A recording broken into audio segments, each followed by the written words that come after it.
Olá, meus queridos amigos, sejam todos bem-vindos a mais um podcast, na verdade a nossa segunda edição do podcast O Jovem de Negócios. Como sabe, esse podcast é para você que tem interesse no setor de negócios, tecnologia e, no entanto, tu que queres fazer transição de carreira, estás agora a trabalhar em uma profissão que tu de alguma maneira não tens tanto interesse e queres fazer transição de carreira, no entanto estás no lugar certo, ok? Nós estamos aqui exatamente para educar a nossa audiência no que concerne a empreendedorismo, vendas, finanças. E falando em finanças, hoje nós temos um convidado que vai abordar um pouco sobre esse tema, não é, que tem sido muito solicitado pelos nossos internautas e nós decidimos trazer aqui um craque, um expert no assunto, não é? E hoje vamos tratar sobre isso. Mas antes de irmos ao nosso convidado, eu quero aqui passar um recado para vocês, dizendo que a Escolatec, a maior plataforma EAD de cursos da África Austral, já está disponível e tem um curso à disposição que é o curso de CCTV do Básico Avançado. Neste curso, vocês terão acesso a um conteúdo incrível, okay? Muita prática. E, no entanto, corra agora mesmo ao website da Escolatec, ok? www.escolatec.ao, faça a sua matrícula que o curso é gratuito. Atenção, o curso é gratuito e, no entanto, as vagas são limitadas, ok? Bom, agora sim chegou a hora de apresentarmos o nosso convidado, ok? O nosso convidado especial. Seja muito bem-vindo, Fernando. Muito obrigado, Ganga. Muito gosto. Obrigado pelo convite. É um prazer estar aqui convosco e mal posso esperar pela conversa que vamos ter. Boa. O Fernando, aqui começando já por apresentar, o Fernando é empreendedor há mais de 6 anos, cofundador de 3 empreendimentos, que são Traz Aqui, Bar Tropical e DC2 Studio, né? Ou DC2 Studio. DC Square. DC Square. Não, joder, o meu inglês tem que melhorar muito, tio. Não, eu que não tinha a culpa é minha. Exatamente. Pronto, mas vamos melhorando aos poucos, a verdade é essa, não é? Pronto, e também é formador de finanças pessoais, finanças para microempresas e de venda e fidelização de clientes. Isso mesmo. É verdade. Mesmo. Então, não é à toa que temos aqui o Fernando para esclarecer um pouco sobre o nosso tema. E o nosso tema de hoje, Anderson, sabe qual é o nosso tema de hoje? Nosso tema de hoje é interessante. Ainda não sei. Não sabes ainda? Pronto, eu dou aqui uma dica. O nosso tema de hoje é finanças para o pessoal e negócios, ok? Então, o Fernando, por ser um expert, hoje vai esclarecer um pouco. Mais uma vez, seja muito bem-vindo. Mais uma vez, obrigado. Eu fiz uma micro apresentação sua, né? Aposto que o pessoal aí de casa está empolgado e quer saber um pouco mais. Super, olha, eu digo sempre que essa é a pergunta mais difícil para mim, seja nas lives ou onde for, porque eu nunca sei direito por onde começar, mas pronto, Fernando é um jovem hoje de 30 anos e já sou formador há sensivelmente 3 anos. Começámos agora pronto, no Covid, mais ou menos como todo mundo, no meio das lives, etc. E demos conta que havia jeito para a coisa. E a primeira formação foi inclusive com amigos, estávamos a falar sobre juros compostos. Eu sempre fui um grande entusiasta sobre o tema dinheiro.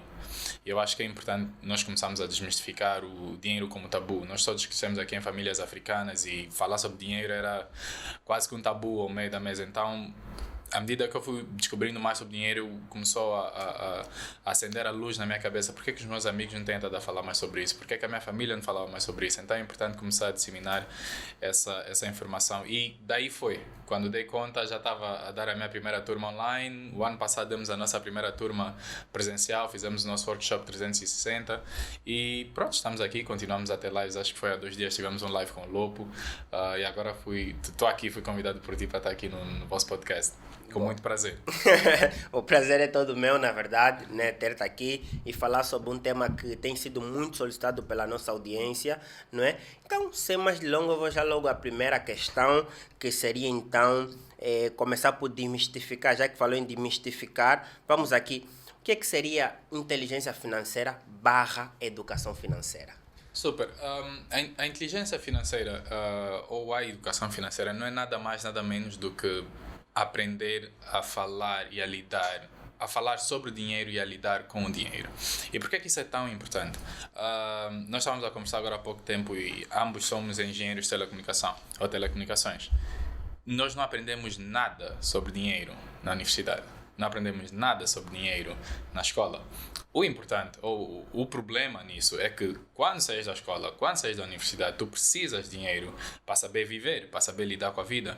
E é engraçado, ainda ontem eu puxei um vídeo na minha página em que eu estava a explicar como é que funciona, se a nossa vida fosse um copo d'água, como é que funciona mais ou menos no dia de hoje. E o que se passa é que por causa da baixa educação financeira, por causa da baixa literacia financeira que nós temos no país, tendo em conta que nós somos um povo, a maioria esmagadora, pobre, na miséria, né? Isso só acaba por criar uma bola de neve. Ou seja, é necessário que mais gente aprenda mais sobre inteligência financeira, tenha mais educação financeira, para garantir que as próximas gerações consigam ter mais dinheiro e as gerações a seguir tenham ainda mais dinheiro, porque o dinheiro gera dinheiro. Então, se eu tiver mais dinheiro para os meus negócios, para a minha família, para a minha vida, imaginem, se a minha vida melhorar, agora se calhar vou ter um motorista, se calhar vou ter uma empregada doméstica e vou estar em condições de pagar melhores salários para ambos. Eles, por sua vez, vão ter melhores condições para terem uma família melhor, se calhar vão ter condições inclusive de meter os meninos na escola, que vão ter um melhor futuro, ou seja, acaba por criar um ciclo virtuoso. Mas isso tudo começa de onde? Na base que é a educação financeira. Nós temos que aprender o dinheiro, temos que aprender quem tira dinheiro do nosso bolso, quem é o vilão, muitas das vezes somos nós, outras vezes são outras entidades, e como é que garantimos que esse dinheiro comece a entrar, o que é que podemos fazer, quais são os obstáculos, como é que adequa-se e adapta-se na vida de cada um, tendo em conta os seus objetivos. Há quem quer viver em Angola para sempre, como eu, por exemplo, há quem não quer viver em Angola para sempre, não vê a hora de ir para fora, e como é que isso vai mudar o teu objetivo, deves investir mais aqui, deves investir mais lá fora. Tudo isso adapta-se consoante a tua própria literacia financeira. Tu vais adaptar e vais ver que o que funcionou para o Ganga não funcionou para o Fernando e vice-versa. Mas isso só consegues fazer a leitura quando tu começas a entender mais sobre o jogo do dinheiro, como eu gosto de falar. O game do dinheiro. Boa. Então, tu acabas por ser também um defensor de que as finanças, no caso a educação financeira, elas devem ser ensinadas desde a base. Como funcionaria a implementação de um sistema de educação financeira na educação? Olha, eu vou começar essa pergunta por dizer que eu não tenho todas as respostas. O que eu acho que é importante é que nós comecemos a ter essas conversas para começarmos a ter essas soluções. Entretanto, não só a educação financeira, eu acho que outros skills na vida são muito importantes, como inteligência emocional, saber ter conversas confortáveis, porque são coisas que vão acontecer no teu dia a dia quando tu sais da escola. Tu vais ter que lidar com colegas com quem não gostas, vais ter que lidar com líderes e chefes que se calhar não te das assim tão bem, vais ter que aprender a lidar, se calhar discutiste com a namorada ou com o namorado e ainda assim tens que apresentar um bom trabalho. Então, inteligência emocional, meditação, essas coisas que nós não aprendemos na escola, na vida real, passam a ser muito necessárias. E o dinheiro mais ainda, porque sem isso tu não consegues viver. Agora, como a gente poderia efetivamente instalar alguma coisa como essas na escola? Como eu disse, eu não tenho uma resposta fechada, completa, mas tal como nós temos a disciplina de educação moral e cívica, onde começávamos a falar, por exemplo, sobre os órgãos genitais, ou, sei lá, sobre a tua higiene, e podemos começar a falar sobre isso. O que é salário? O que é empreendedorismo? E isso não é uma realidade muito longe do nosso presente. Eu tenho uma colega de trabalho que o filho dela, já não me lembro qual é a escola, mas eu sei que o filho dela já tem a disciplina empreendedorismo na escola e falam literalmente sobre criar novas fontes de rendimento e coisas do género. É um passo. E a partir dali a gente estuda o que é que funcionou, repete, o que não funcionou, adaptamos ou deixamos de lado, mas o importante é começar. O importante é garantir que nós estamos a ter uma evolução no nosso sistema educacional, porque não se justifica que eu, hoje, passe a ter as mesmas disciplinas que os meus pais tiveram. Okay. Tudo o resto evoluiu, carros evoluíram, o avião evoluiu, comida evoluiu e a escola está ali, no mesmo step. Não pode ser. Então, nós hoje estamos num mundo em que todo mundo está a acordar e a pensar, ei, eu devia saber mais sobre dinheiro. Porque eu sei que sem isso eu passo mal na minha vida. E então, por que eu não comecei a aprender sobre dinheiro mais cedo? Essa foi a sensação que eu tive quando li o livro, que hoje é clichê, o Pai Rico, Pai Pobre. Quando eu acabei de ler o livro, essa foi a sensação que eu tive. Eu estava no meio do meu mestrado e eu tive ali uma pequena crise existencial. Fiquei tipo, então, tenho estado a estudar isso tudo e eu não sei lidar nada sobre dinheiro. Eu devia ter aprendido isso muito mais cedo. E essa é uma das minhas missões hoje em dia. É um dos motivos pelo qual eu comecei a página Sr. Fernando Cruz e começamos a falar sobre dinheiro e outros temas lá. Justamente para garantir que os novos jovens angolanos de 14, 16, 18, 20 anos tenham a chance de aprender aquilo que eu comecei a aprender aos 25. E hoje eu estou aqui aos 30 e ainda assim pago mentorias, ainda assim faço cursos. Eu acabei de sair de um curso da Juscelia sobre juros compostos. E eu já falei sobre juros compostos há 4 anos atrás, porque eu ainda sinto que eu tenho muito para aprender. E vou continuar a aprender com os outros experts que sabem tanto quanto ou mais do que eu. Mas eu quero que essa jornada comece muito mais cedo com os nossos jovens, nos 14, 16, 18 anos. Os nossos jovens, o meu sonho é que os nossos jovens de 20, 21, 22, quando tiverem a chegar nessa idade, já sejam tão experts ou muito mais experts do que eu sou hoje com 30. Exato. Muito bom. Olha, é incrível ouvir-te a falar, não é? Porque a gente tem recebido inúmeras mensagens da nossa audiência, né? E de alguma maneira eles sentem lisonjeados por saber que existe um podcast como este que aborda assuntos de interesses relacionados a finanças, a dinheiro, e realmente há essa grande necessidade de desconstruir um pouco, afinal de contas, o que é o dinheiro, não é?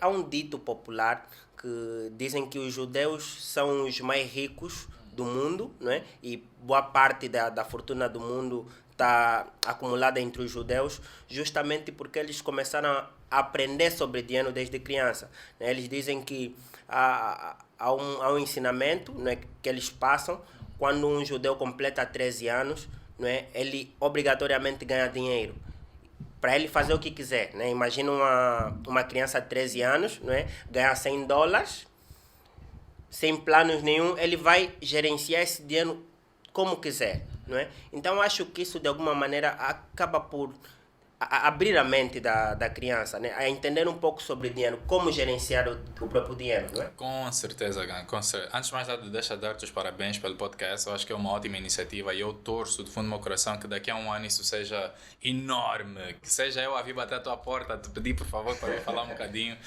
Estás mesmo de parabéns. Eu acho que é importante que mais jovens como nós tenham mais iniciativas dessas, porque isso no final do dia é o que vai acabar por ajudar o país. E respondendo à tua pergunta, por acaso acabei de aprender algo novo contigo sobre os judeus. Eu tinha uma noção, mas agora tu me deste alguns detalhes. E para e pensa, isso é lógico. Para só e pensa, se tu tiveres um filho e tu és mecânico e começares a levar o teu filho desde muito cedo para ir arranjar os carros contigo, etc., o teu filho nem sequer vai precisar de ir para a universidade. Exato. Nem sequer precisa de ir para a universidade. Ele vai saber arranjar carros, vai saber trocar lâmpada, vai saber arranjar motas, sem nunca ter estudado, simplesmente porque ele aprendeu lá on the job a trabalhar com o pai. E o pai que sabe, que estudou e etc., vai começar a dar só, olha, isso aqui, aperta aqui, essa marca não é boa e etc. O mesmo acontece se nós estivermos a falar de dinheiro. Se o teu pai começar a puxar e a falar sobre como é que ele criou a empresa dele, ou como é que ele faz para para gerir o salário, os custos de casa e etc., obviamente que eu, que sou adulto, tenho que ter uma capacidade de ensinar para uma criança. Eu sei que aquela criança não vai entender no detalhe tudo que eu lhe tiver a ensinar, mas eu tenho que ter a capacidade de passar pelo menos o entendimento e deixar aquele gostinho de quero mais, quero aprender mais com o papai, eu quero entender mais o que é que a mamãe está a dizer sobre dinheiro. E como disseste bem, quem aprende a fazer isso, começa a fazer isso aos 13 anos, imagina o que é que ele vai ter aos 30. Lembra-te que eu te disse, eu comecei a entender ou a procurar saber sobre dinheiro com 24 anos. Hoje estou com 30 anos e alguns de vocês chamam eu não me considero expert, mas alguns de vocês me chamam de expert. Imagina se eu tivesse começado aos 13 anos. Claro. Imagina. E outra coisa, eu vou pegar alguns exemplos reais da minha vida. Uma coisa muito interessante que meus pais fizeram era justamente isso. Eu não acho que um menino de 13 anos tenha a capacidade de gerir uma fortuna. E o melhor que tu podes fazer é começar a lhe dar aos bocados, vais-lhe ensinar a gerir. Então, um exercício que meus pais faziam connosco, quando nós estávamos na escola ainda, eles davam-nos o dinheiro para comprar o lanche na escola. Primeiro davam a professora comprava por nós. E depois, à medida que nós fomos crescendo, eles foram começando a abrir um bocadinho mais. Então, primeiro davam-nos a nós para comprar o lanche de um dia, depois era o dinheiro suficiente para o lanche de uma semana, corria bem, era um mês, depois 3 meses. Ou seja, eles estavam a testar connosco a nossa maturidade de saber gerir o próprio dinheiro. Obviamente que nem sempre chegava, e quando não chegasse, nós tínhamos que arcar com aquilo. Se eu comi 2 vezes na terça-feira, na sexta-feira não vou ter lanche. Então, e eu próprio ia aprendendo com os meus erros. É muito melhor do que tu metes o miúdo na escola, deixares ele pensar que a vida é só ir para a escola, sair para a universidade e depois está tudo bem, depois ele chega aos 25 anos e para e pensa, caramba, eu não sei nada sobre dinheiro. Estás a ver? Então eu acho que é importante, para já, se a escola começar a falar sobre isso, porreiro. Mas é muito mais importante que nós, os adultos, hoje, comecemos a passar. Para já, nós temos que ir procurar essa informação porque nós não sabemos. Exato. Nós temos que ser os primeiros a nos educar sobre essa literacia financeira e depois começar a dar de beber às novas gerações. Olha, super de acordo, na verdade. E eu tenho aqui uma questão, vai parecer meio polêmica, mas é bem a nossa realidade, não é? Eu não sei se é uma realidade para ti também, mas pelo menos para o meu seio é uma realidade. Os casais, há uma imensa dificuldade, principalmente do marido para a esposa, fazer uma declaração de renda, né? Os casais angolanos creio que não sabem nem quanto é que o marido ou a esposa ganha, né? É muito comum isso. É extremamente. Foi aquilo que eu disse, dinheiro ainda é um tabu. Mas quando falamos de casais, o problema é mais profundo ainda, porque não é só o dinheiro, é uma questão de confiança.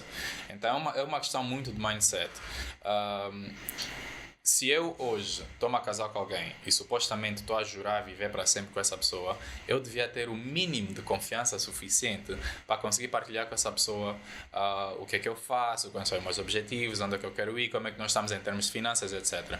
Essa é uma crença muito minha. Agora, nós sabemos que culturalmente as famílias angolanas e africanas tendem a ter 2, ou normalmente os homens, né? E não é só, mas pronto, sabemos que a maioria tendem a ter 2, 3 famílias e acabam por tentar guardar a informação com eles, com medo de que, sei lá, sejam aproveitados, ou a mulher A faça X, a mulher B faça Y, mas é muito uma questão de confiança, é muito uma questão de como é que tu, o homem, e a mulher vais levar a tua vida. Idealmente, um casal é suposto edificar um ao outro. E eu nem sequer vou entrar aqui em termos em que a mulher deve ganhar a mesada do marido, ou se ela deve trabalhar ou o que for, porque eu acho que isso é muito relativo. Cada casal vai fazer aquilo que faz feliz aos dois. Se eu e a minha mulher decidimos que ela não trabalha, eu dou-lhe uma mesada e funciona, os dois estamos felizes, porreiro.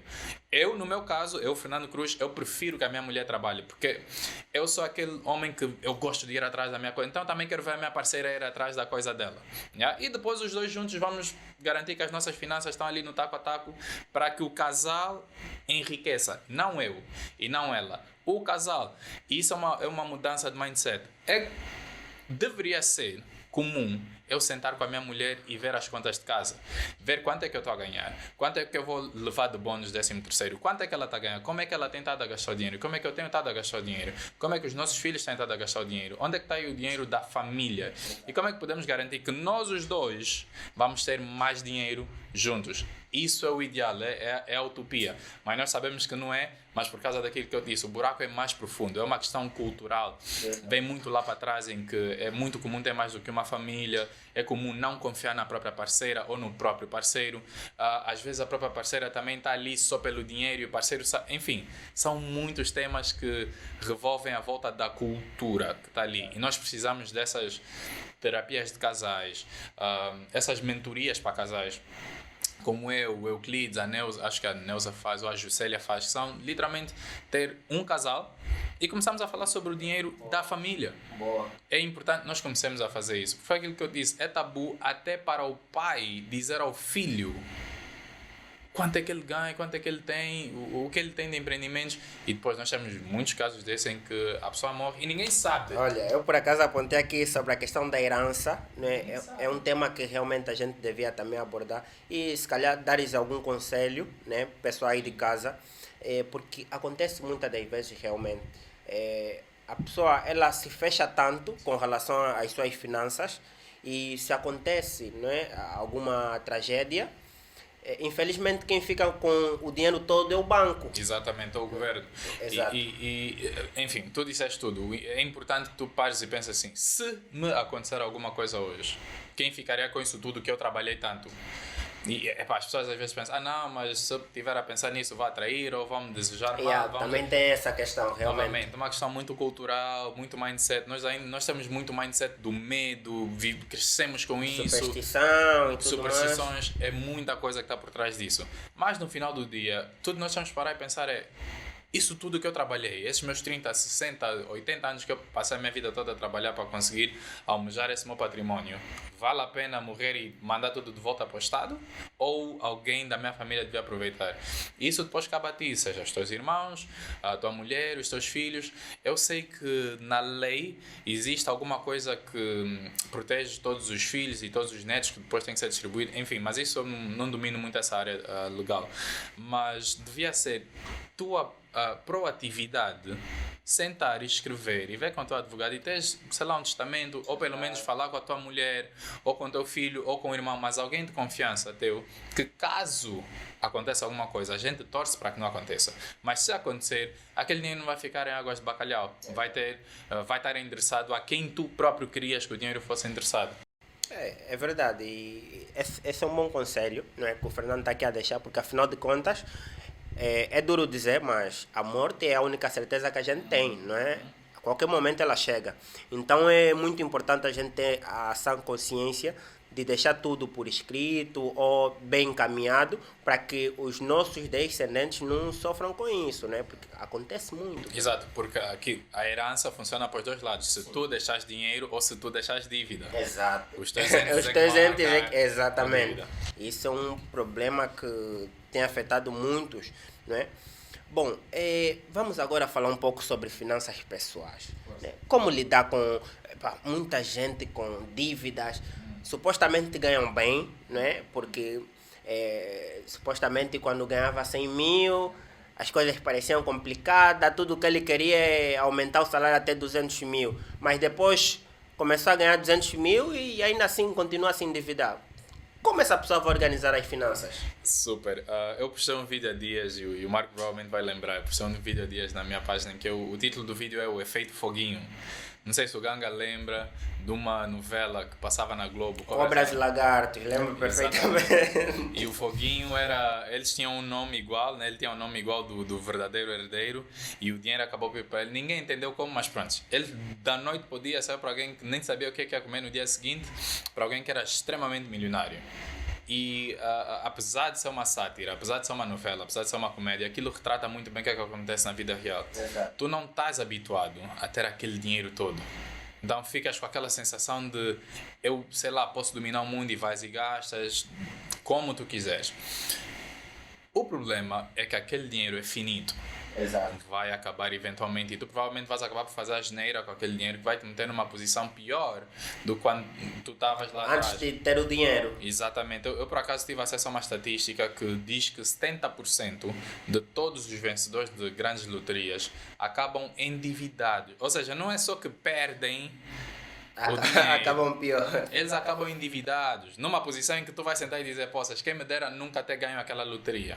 Nossa. Mas isso é muito porque é isso que acontece. Tu tens o efeito foguinho em que assim que subiu o salário, como tu disseste bem, se eu antes comia só margarina e mortadela, agora vou comer mimosa e o melhor presunto e tal. Agora subiu 300, se eu antes comia sempre em casa e fazia a minha marmita, não, agora vou comer fora e tal. Se eu antes comia só o quê? Agora só sushis e agora viajo em primeira classe. Ou seja, tu estás sempre a correr. Quanto mais sobe o teu dinheiro, mais tu sobes os teus custos. E por isso é que existe uma frase, acho que é no livro do O Pai Rico, Pai Pobre, em que ele diz que muita gente diz que o problema é que eu não ganho muito. Se eu ganhasse mais, os meus problemas estariam resolvidos. E nós vamos ver na prática que é mentira. E uma das frases que ele diz se tu não tens capacidade de gerir $1.000, o que é que faz pensar que vais conseguir gerir 100 milhões? Ou 100 mil, ou o que for. Porque se esse que é bocado, tu não estás a conseguir gerir, imagina se eu te der muito, provavelmente vais fazer a asneira com aquele dinheiro e vais acabar até mais endividado. Então existe uma estratégia que em inglês chama-se wedge, eu esqueço sempre a tradução para português, mas é como se fosse uma fatia. Imagina se eu trouxer um bolo, o que tu vais querer fazer não é comer o bolo de uma vez, vais guardar o bolo para mais tarde. E então a mesma coisa tu vais querer fazer sempre que tiveres alguma renda extra, sempre que tiveres, entre aspas, como se diz, que há uma falida, ou sempre que tiveres um aumento salarial, ou o teu negócio começar a fazer mais dinheiro. A melhor coisa que tu podes fazer é manter o mesmo estilo de vida que tu tens hoje. Os teus custos, onde tu vais, onde tu comes, com quem tu andas, mantém o mesmo custo de vida hoje. E aquele dinheiro extra tu vais meter nas tuas poupanças, vais meter nos teus investimentos, o que for, até tu te habituares a ganhar aquele dinheiro. E pronto, para quem não tem um objetivo tão agressivo de poupanças, o que tu podes fazer, e essa é a tal wedge, a tal fatia, tu vais tirar até 30%. Ou seja, se eu ganhei 100 mil kwanzas ou o que for, eu vou tirar 30 mil kwanzas para viver. Daquela renda extra eu vou tirar aqueles 30 mil kwanzas para me mimar, né? Eu mereço um bocadinho, pronto. E os outros 70 mil vão para a minha poupança ou para os investimentos, o que eu tiver a fazer com o meu dinheiro, né? Se for um aumento salarial, então nos meus custos de vida eu agora passo a ter mais 30 mil kwanzas e nas minhas poupanças passam a ir os 70 mil kwanzas a mais. A ideia basicamente é o quê? Quando eu ganhar mais dinheiro, seja recorrente, né, mensalmente, ou se for apenas uma falida, uma coisa que aconteceu só uma vez, eu não vou passar a viver como se fosse Bill Gates. Eu vou tentar manter o mesmo custo de vida que eu tenho hoje ou um bocadinho acima. E o resto eu vou deixar lá atrás, seja para as minhas poupanças, seja para os meus investimentos. Por quê? Eu não vou almoçar só hoje, eu tenho que almoçar amanhã também. E é por isso que os vencedores da loteria depois acabam endividados, porque tu vais ter aquele dinheiro todo e agora compra Bugatti e compra iate e compra nova casa. É como se estivesse a fazer comissão. O dinheiro está aí. E o que tu não estás a dar conta é que tu estás a aumentar o teu custo de vida com manutenção daqui, manutenção dali, agora mais empregados, agora custos com água, custos sei lá o quê. Em vez de comprares ativos que vão meter dinheiro no teu bolso, tu passas a comprar um monte de ativos que tiram dinheiro do teu bolso. E essa, novamente, é uma mudança de mindset que pode fazer toda a diferença. Eu vou usar o meu dinheiro para comprar instrumentos que vão meter mais dinheiro no meu bolso. Em vez de estar a usar o meu dinheiro para comprar coisas que vão tirar mais dinheiro no meu bolso. A partir do momento que nós encontramos esse mind shift, essa mudança, aí as coisas começam a andar de maneira diferente. O pessoal lá de casa deve estar se a perguntar, mas eu ganho pouco, eu ganho um salário mínimo, mas isso não é só para os ricos, para quem trabalha na GT, que está nos 1 milhão e... Com os coletes e os copos e saudações tributárias para quem... Nossa, são os mais bem posicionados da classe trabalhista, não? Provavelmente, não devem estar lá. Mas eu adoro essa pergunta, Gaga, e digo porquê. Nós temos 5 inteligências financeiras, supostamente, pelo menos segundo o Robert Kiyosaki, que é o autor do livro, né? Que ele tem lá o livro Desenvolva o seu QI financeiro. E dessas 5 inteligências financeiras, a primeiríssima é faça mais dinheiro. Se tu queres ter mais dinheiro, é fazer mais dinheiro.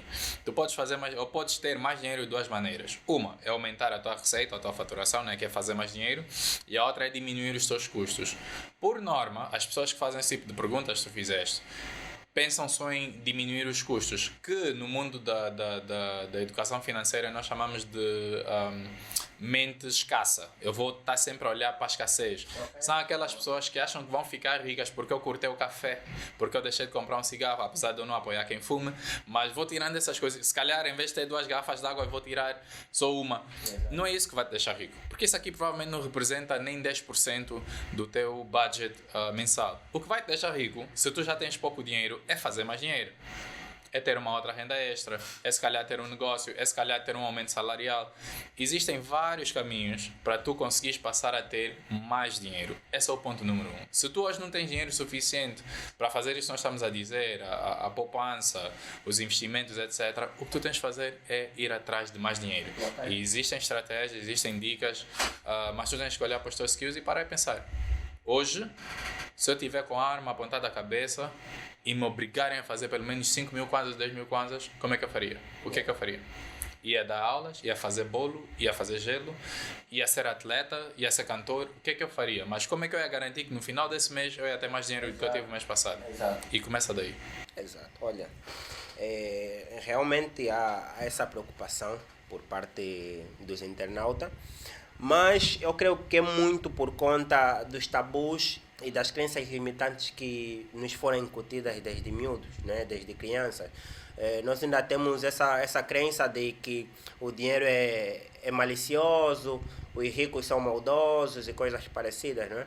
No entanto, as pessoas muitas das vezes elas acabam por se perguntar, mas falam tanto de dinheiro, para que eu vou acumular tanto dinheiro se no final das contas eu vou morrer? Qual é o contraditório para essa pessoa? Como é que contrapôs esse tipo de pensamento? Super pergunta, Ganga. Só estás a dar tiros de sniper. Graças, Não, muitas ótima graças. ótima pergunta. E eu adoro essa pergunta porque uma das coisas que se fala sempre nas formações, eu sei que a Neuza faz isso, eu sei que a Juscelia faz isso, ainda não tive numa formação do Lopo, mas o que nós formadores ou educadores financeiros fazemos sempre, no princípio da formação é define os teus objetivos de vida. Por que que tu queres ter dinheiro? Quanto de dinheiro tu queres ter e até quando? Para que o uso desse dinheiro?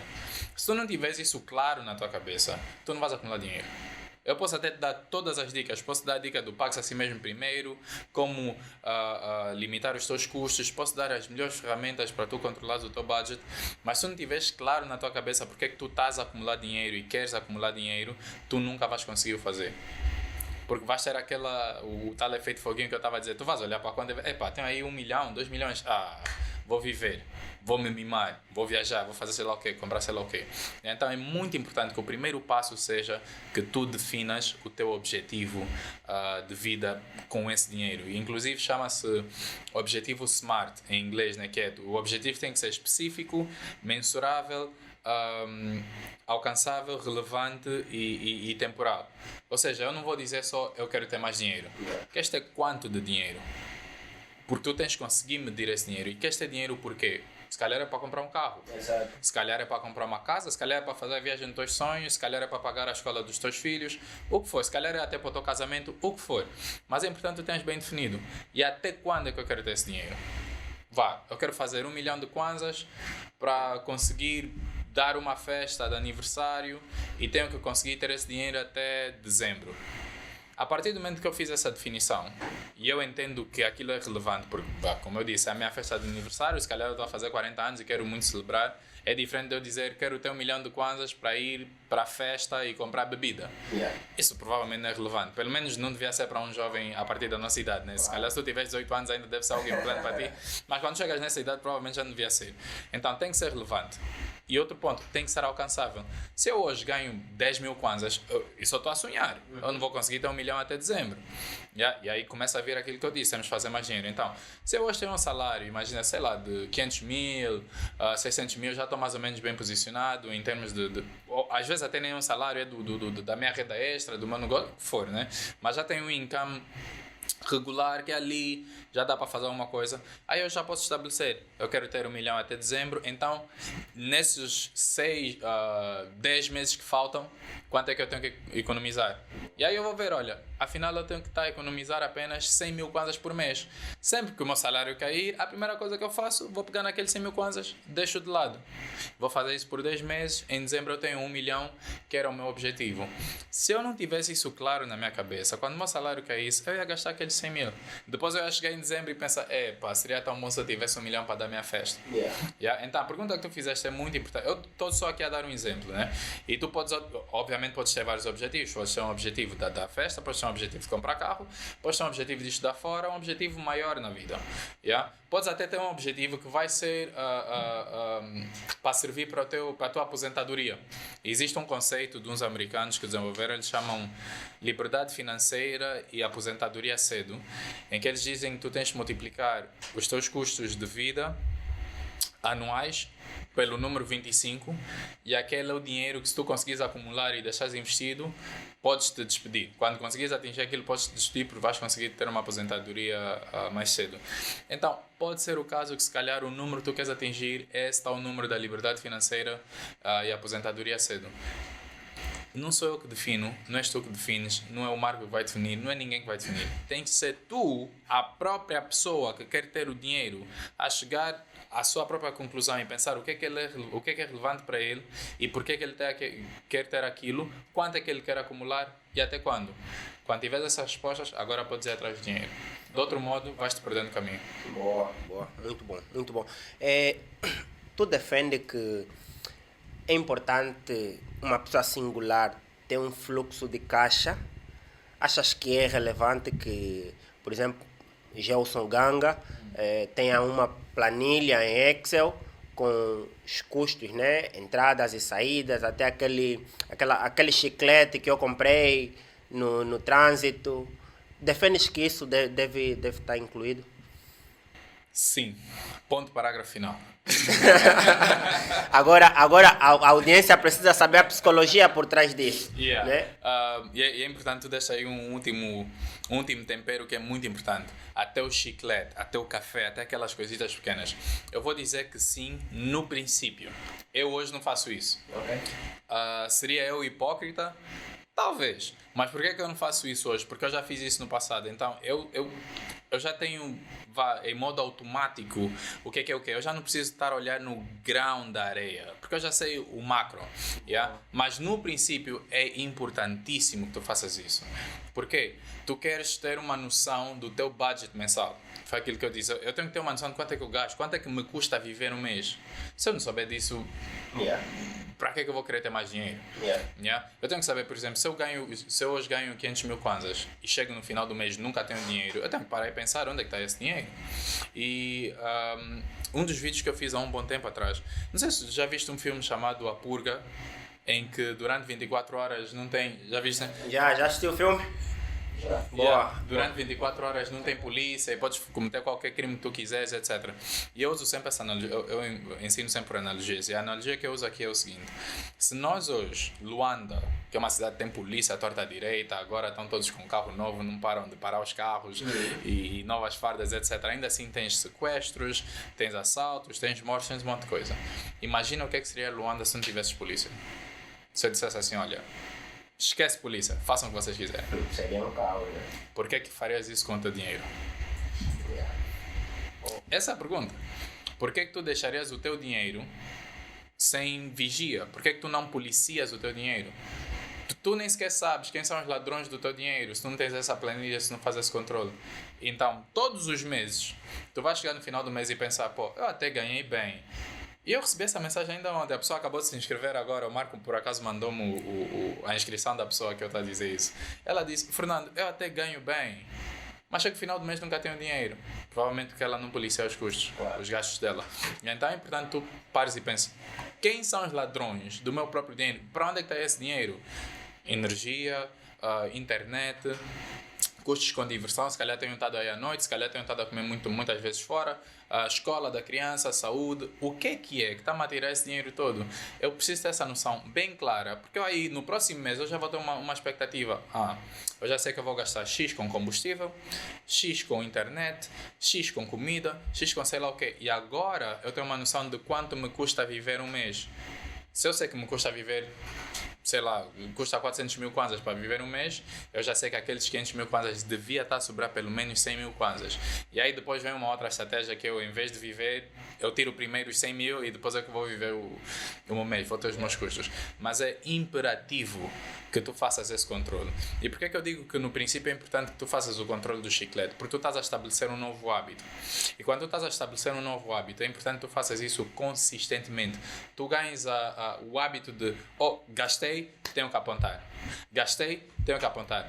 Mas à medida que tu vais fazendo, eu estou hoje com 30 anos, eu faço isso há pelo menos uns 7 ou 8 anos. Eu já sei que aquele chiclete não vai mexer a agulha do meu Excel, da minha planilha. Porque eu já sei o que é que são os meus gastos grandes. Bases todas, né? Entendes? Mas para quem está a começar é imperativo. Porque tu não sabes quais são os teus gastos. Exato. Tu estás à procura deles. Então aponta o chiclete. Aponta o café, aponta o chupa-chupa, aponta o que for, aponta tudo. E faz isso durante 3, 4, 5, 6 meses. Tu depois vais dar conta que aquilo começa a ficar automático, tu já sabes onde é que vai o teu dinheiro, já sabes o que é que podes dar em uma baia a mais, já sabes onde é que tens que apertar o cinto desde o princípio do mês. Mas se tu não fizeres esse policiamento no teu dinheiro, a tua conta bancária vai ser sempre que nem a purga. Nunca vai saber onde é que foi o dinheiro. Boa. Olha, eu estou a ver aqui uma oportunidade de negócio, não é? Se tu já tiveres aí as planilhas de controle de fluxo de caixa, não é? Vamos vender aqui para a nossa audiência. Você aí de casa, presta atenção. Presta atenção, vocês precisam disso para organizar as vossas finanças, ok? Então fiquem atentos. Assim que tivermos tudo organizado, vamos disponibilizar para vocês, tá bom? Tem que ser.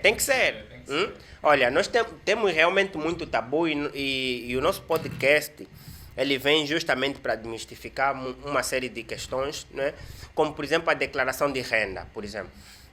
Eu sou apologista de que as pessoas devem declarar renda, principalmente as pessoas publicamente expostas, né? Eu acho que isso acaba por trazer duas questões muito importantes.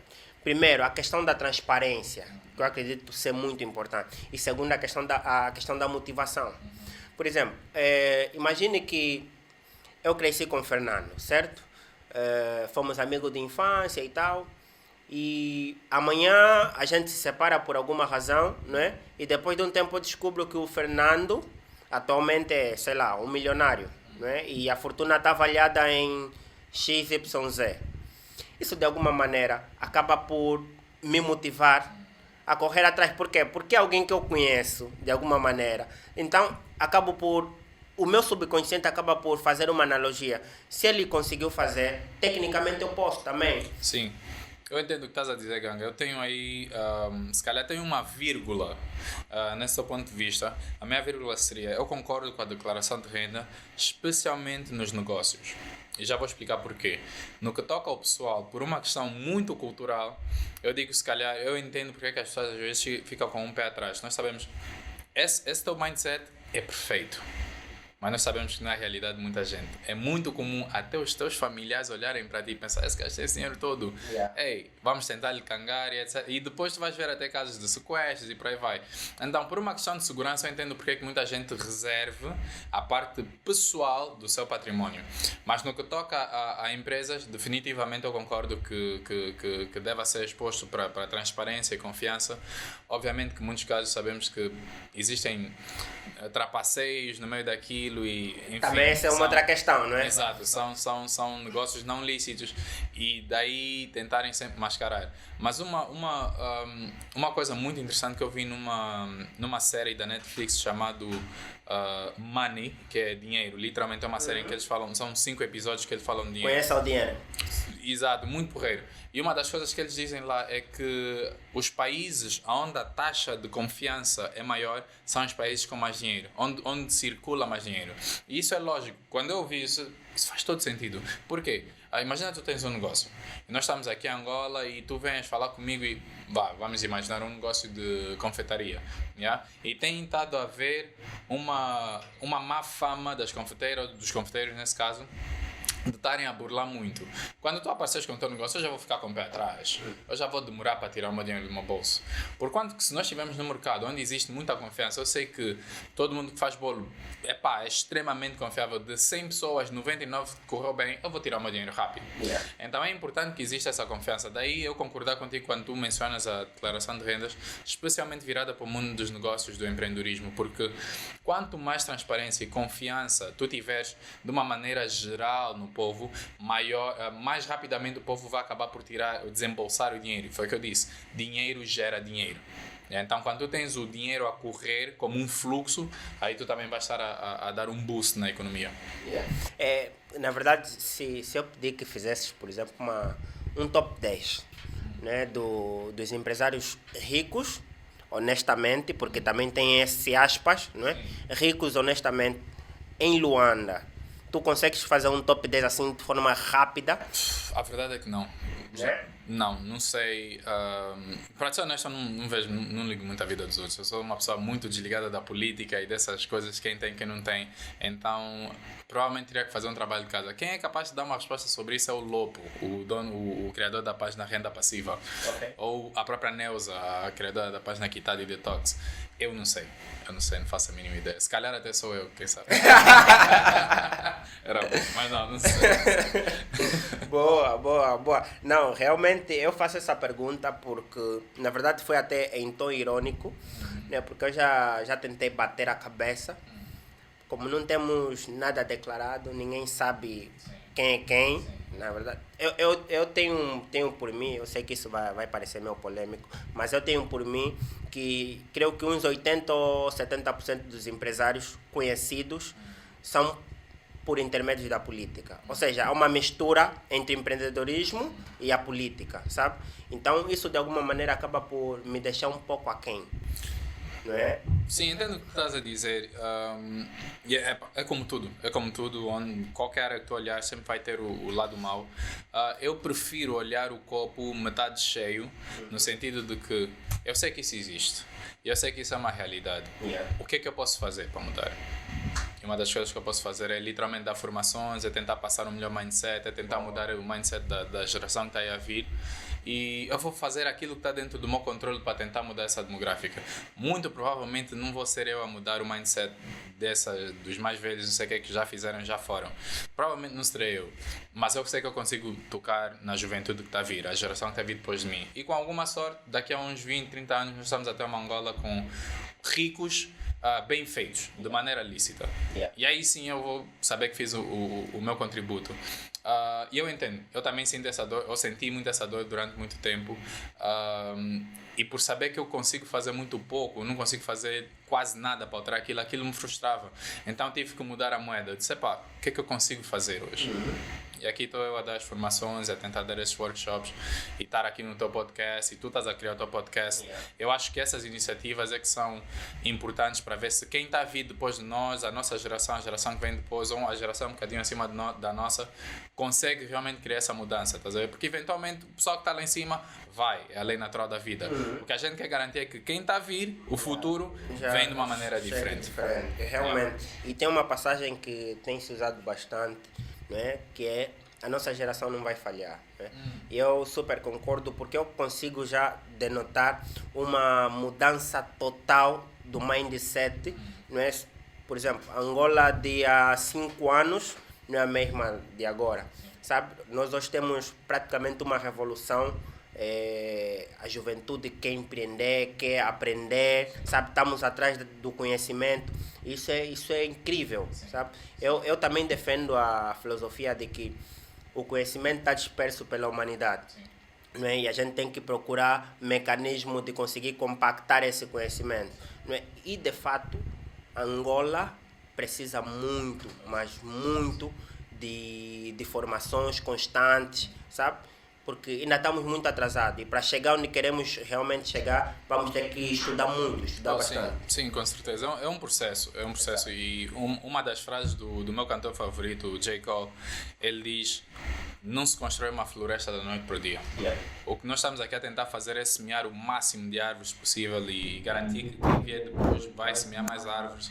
Eventualmente a gente vai ter uma floresta, se calhar nem sequer vai ser na altura em que nós vamos estar vivos, se calhar vai ser na altura dos nossos filhos ou dos netos.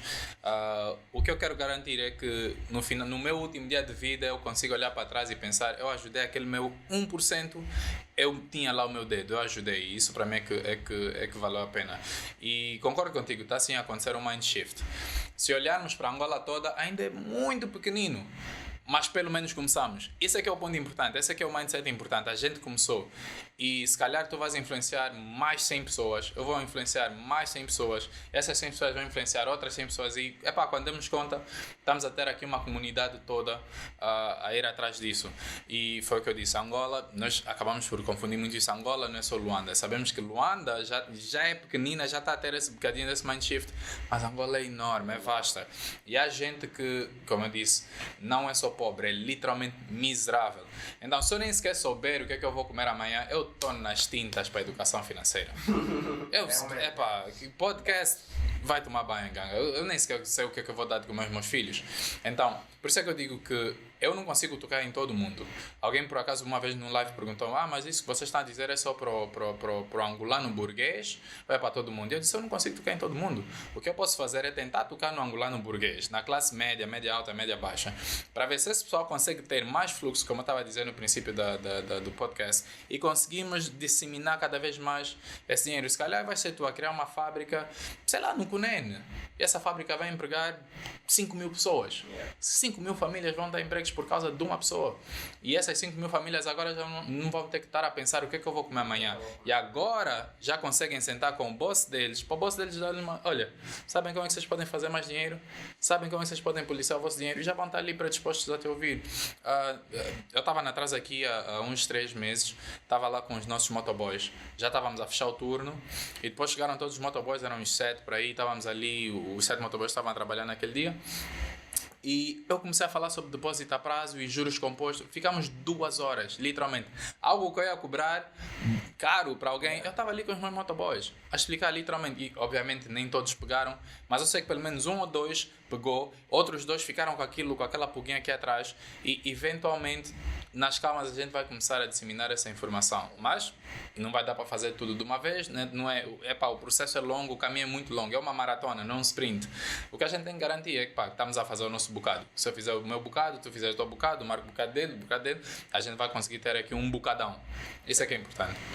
E eu defendo completamente que em algum dia a informação chega para todos. Afinal, o que passa é que se a gente vai pegar numa classe, nós temos que ter em conta que há essa comunicação entre as duas classes. Sim, não é? De forma direta ou indireta, mas há essa comunicação. Então, se a gente instrui uma classe, automaticamente, né, o que chamamos de marketing boca a boca, né, alguém vai comentar e as pessoas vão acabar por, de alguma forma, se envolver diretamente dentro do assunto, não é? Não é importante isso que estás a dizer. Por acaso, remeteu-me a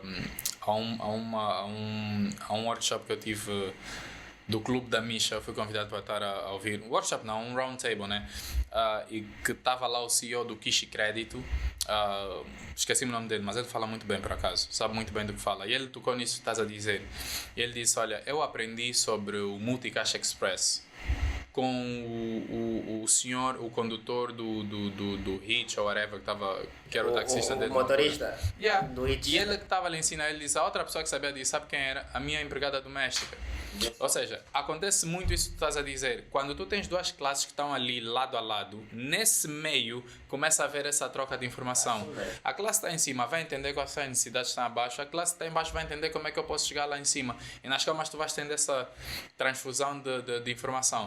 Por isso é que eu disse, eu não posso falar diretamente para a classe que está muito lá embaixo. A comunicação é muito dispara, está muito longe. Eles não querem saber de depósito a prazo, não querem. Guardam dinheiro embaixo da almofada. Tampouco eles vão entender a linguagem. Não tem como, usar, estás entendendo? Não tem como. Eu vou estar. É como se estivesse a dar tiro no ar, não vai acontecer nada. O que eu tenho que fazer é tocar nessa camada grossa, classe média, que vai me entender.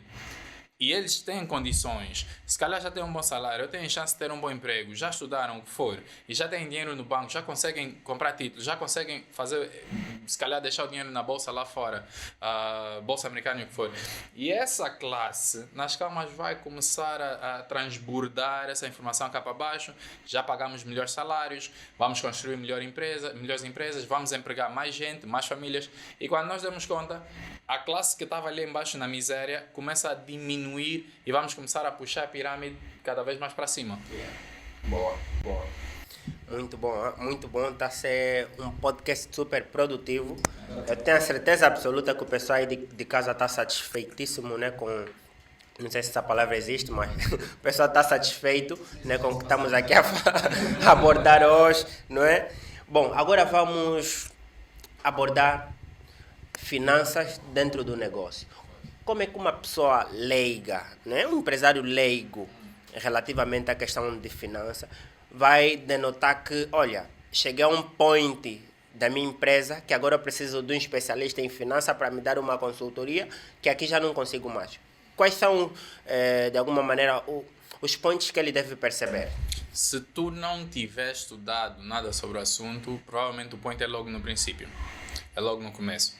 Pode até não ser uma mentoria, porque mentorias normalmente são caras, mas um curso, seja curso online, seja um curso, um workshop, seja o que for, mas é importante que tu comeces a ir atrás da informação. Yeah? Se ainda não tiveres informação, não tiveres confiança suficiente, se calhar paga para alguém estar a fazer isso por ti, alguém que sabe o que está a fazer. Enfim, existem diferentes meios. Novamente eu digo, a menos que tu estejas a vir com um background financeiro. Como no meu caso, por exemplo, não foi. Eu disse que tenho um mestrado em satélites, não sei lá o que, mas não sabia nada de dinheiro. Eu tive que ir à procura. Fosse livros, fosse vídeos no YouTube, fossem cursos online, eu tive que fazer formações online. Eu e o Marco tivemos numa formação do INAPEM, cá, sobre empreendedorismo. Então tivemos que procurar muito para eu depois estar confortável o suficiente para parar e pensar, ok, eu acho que eu estou pronto para começar a fazer. E aqui está um outro ponto importante. Tu nunca vais estar pronto a 100%. Nunca. Tu tens que começar a fazer para depois começar a entender onde é que estão as lacunas, onde é que estão as falhas que tu podes melhorar. Por norma, os empreendedores acabam sempre por ter um outro sócio e o meu conselho é sempre que tu procures um sócio que vá preencher a lacuna que tu não tens. Se tu és muito bom tecnicamente, tenta procurar quem é bom em business. Se tu és bom no business, tenta procurar quem é bom tecnicamente ou quem é bom a fazer speeches ou quem é bom a falar com o pessoal. Tenta procurar quem vai te complementar. E aí vocês vão ter um time coeso. Um ponto muito importante que eu vou passar aqui quando se fala sobre microempresas, os nossos tão aclamados CEOs, porque todo mundo adora ser CEO, mas na verdade são diretores gerais. Para todo mundo que é diretor geral da sua microempresa, e não só, tu sempre vais ser um faz-tudo da empresa. Tu tens de ser a pessoa que sabe servir café e a pessoa que sabe sobre finanças, sabe sobre contabilidade, sabe sobre negócio, sabe fazer um bocadinho de tudo. Sempre. É comum que tu tenhas um ponto forte. Por exemplo, nos meus negócios, eu é que cuido do dinheiro. Mas eu sou um ótimo gestor da equipa. Eu me esforcei muito, estudei muito para ser um bom líder e saber gerir a equipa. Mas eu tenho uma falha muito grande no que toca à contabilidade. Eu tenho alguém que é muito melhor do que eu a contabilidade. Eu tenho alguém que é muito melhor do que eu a gerir o RH, a gerir a qualidade da empresa.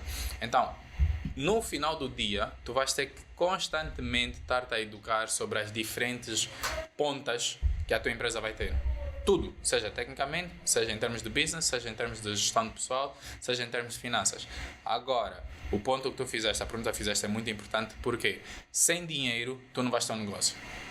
Yeah? Dinheiro, eu digo sempre, dinheiro não pode ser o motivo pelo qual, não deve ser o motivo principal pelo qual tu vais começar um negócio, mas sem dinheiro tu não vais ter um negócio. Boa. Então, quando tu tens dinheiro, tu tens de saber geri-lo. É como as tuas finanças pessoais, tu tens de saber gerir, senão não vais ter como viver o sonho do teu negócio. Não consegues pagar salário, não consegues pagar material, não consegues fazer nada. Então, se tu não sabes gerir isso, o teu negócio vai à falência.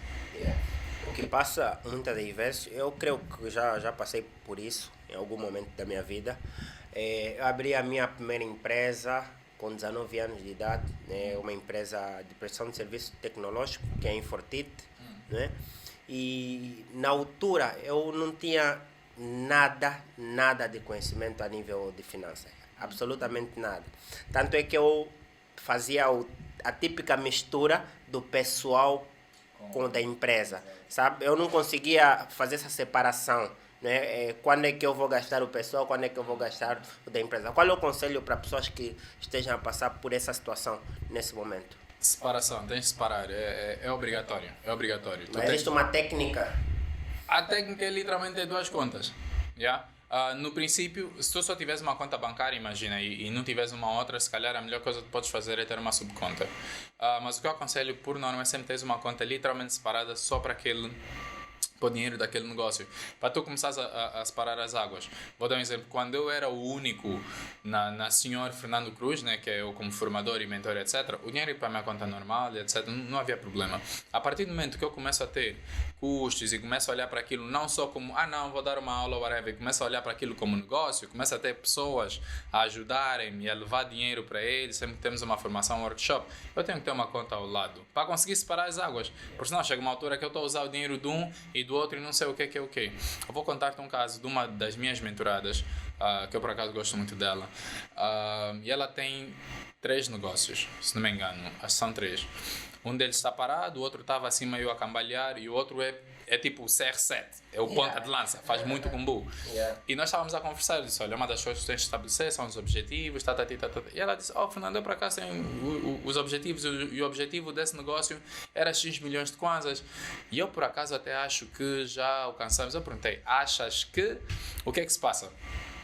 E ela me disse, o problema é que eu acho que eu usei esse dinheiro para meter na outra conta e usei para usar na minha conta e usei para meter na conta da outra empresa. Eu disse, estás a fazer uma salada russa com o teu dinheiro. É importante que tu consigas ter uma separação clara de que é o que, qual dinheiro pertence a quem, porque tu és uma entidade e o teu negócio é uma outra entidade e cada um tem o seu dinheiro. O que tu vais fazer é ter um salário ou uma percentagem que vem do teu negócio, mas aquele dinheiro não deve vir para o teu bolso, aquele dinheiro pertence ao negócio. Tanto é que na lei, aos olhos da lei, isso é como se fosse roubo. É como se tu estivesse a furtar dinheiro. Então tu tens que pensar, se eu tivesse sócios para o meu negócio, como é que eu ia garantir que cada um de nós ia levar a sua fatia? E a melhor coisa que tu podes fazer é deixar o dinheiro à parte numa outra conta que não seja misturada com a tua. Boa. Olha, isso vai servir de grande ajuda para muitos empresários, aí, muitos empreendedores. Muitos deles estão a começar o negócio, outros até já têm um negócio estruturado, mas tem esse problema financeiro, né? Porque a verdade é que isso é uma realidade, né? E tem causado diversas dificuldades para os empresários. Eu entendo, isso é comum. Eu também passei por isso. Eu não estou aqui para dar com o martelo na cabeça de ninguém. A minha questão é sempre assim. É ok que tu começa a mudar. Começa como te deu jeito de começar. Agora, tu não podes prolongar isso por muito tempo. Começar a mudar, eu entendo. Ficar nessa confusão é inaceitável. Eventualmente tu tens de te arrumar, eventualmente tu tens de te arranjar e garantir que estás a separar as águas e cada entidade está a receber um negócio que lhe pertence. Até porque eventualmente, quando tu realmente tiveres que estruturar a empresa de verdade, ir para o guichê único da empresa e criar e etc., tu vais ter que ter isso. Vais ter que ter uma conta bancária daquela empresa. Se quiseres ter TPA, não pode ser o teu TPA, tem que ser o TPA daquela empresa. Passa uma seriedade diferente. Se quiseres trabalhar com empresas, vais ter que ter isso tudo. Então, no princípio, repito, estás a testar a ideia, funciona, não funciona, começa a mudar, mas eventualmente tu tens de estruturar e garantir que estás a realmente fazer a coisa certa da maneira certa. Boa. Tivemos aqui uma excelente aula. No entanto, estamos já para a nossa reta final do podcast. Quer deixar alguma mensagem lá para o pessoal de casa? Quer deixar em redes sociais? Eu só tenho uma rede social que é o @Sr. Fernando Cruz no Instagram. Eu acho que a mensagem que eu deixo provavelmente vai ser uma que eu já repeti num dos lives, que é eu acho que o principal motivo pelo qual nós devíamos estar a aprender sobre literacia financeira é justamente para garantir que nós temos um país melhor. Nós vivemos num boom. Os nossos pais viveram na época do boom, em que havia dinheiro à torta à direita, todo mundo lá fora sabia que os angolanos tinham dinheiro a cair pelos bolsos, e depois tivemos a crise. Eu acho que a crise foi uma boa chapada sem mão no nosso rosto, para nós cairmos numa realidade e sairmos daquela bolha que estava a acontecer. E agora que aconteceu isso, eu acho que é importante que todos nós façamos esse exercício de reflexão e pensemos o que é que vai acontecer se todos nós continuarmos no mesmo caminho que estavam lá atrás, quando achávamos que o dinheiro nunca ia acabar, e demos conta que o dinheiro afinal acaba. Então é importante que essa literacia financeira aconteça, porque nós não aprendemos isso na escola, provavelmente também não aprendemos com os nossos pais. Os novos adultos, os novos angolanos têm que ir atrás dessa informação, têm que ir atrás dessas formações, atrás dos livros, atrás dos vídeos grátis, né? Tem muita coisa de graça na internet sobre o assunto. Por quê? No final do dia, quando nós tivermos mais dinheiro, vamos conseguir construir melhores empresas, vamos conseguir pagar melhores salários, vamos garantir que essa classe mais baixa também está a subir, consegue dar melhores condições de vida à sua família, aos seus filhos, etc. E quando demos conta, quando todos nós tivemos com uma literacia financeira maior, como tu disseste bem, as classes começam a cruzar, tu vais começar a passar, querendo ou não, vais começar a passar esse conhecimento para a classe de baixo, e numa brincadeira a gente vai conseguir mexer ali a agulha para melhorar o nosso país 1% para frente. E dessa maneira acabamos por diversificar também a economia nacional e temos uma economia mais robusta, nós somos mais felizes felizes porque não estamos a pensar o que é que vamos comer amanhã, estamos tranquilos, conseguimos viver de uma maneira confortável e pessoas mais felizes criam um país mais feliz. No final do dia é isso. Boa, boa. Muito bom, muito bom. Quero agradecer imenso a tua presença aqui. Foi de grande valia e certeza absoluta que a nossa audiência aí em casa está satisfeita. No entanto, né, esperamos que volte em outras oportunidades, abordar sobre outros temas, né, porque há uma grande questão ainda só relacionada à finança. Eu creio que a gente tem como desenvolver muito mais temas, né, então espero que possa ir voltar em outras oportunidades. Com certeza, gang. É o que eu digo sempre, falar sobre dinheiro nunca basta 1 hora, 2 horas, sempre sabe a pouco. Exatamente, Mas exatamente. olha, agradeço fundo do coração o convite, espero que realmente tenha sido proveitoso para o pessoal lá fora, lá em casa. Eu adorei, diverti-me imenso, acho que fizeste perguntas top, super pertinentes. Realmente espero voltar a receber o convite para estar aqui a falar ou sobre o mesmo tema ou sobre outros temas que eu vou estar aberto e muito disposto para vir aqui de volta ao teu espaço. Muito obrigado pela tua participação. Bom, assim foi mais um podcast, O Jovem de Negócio. Eu sou o Gelson Ganga, host do podcast, e nos vemos na próxima edição.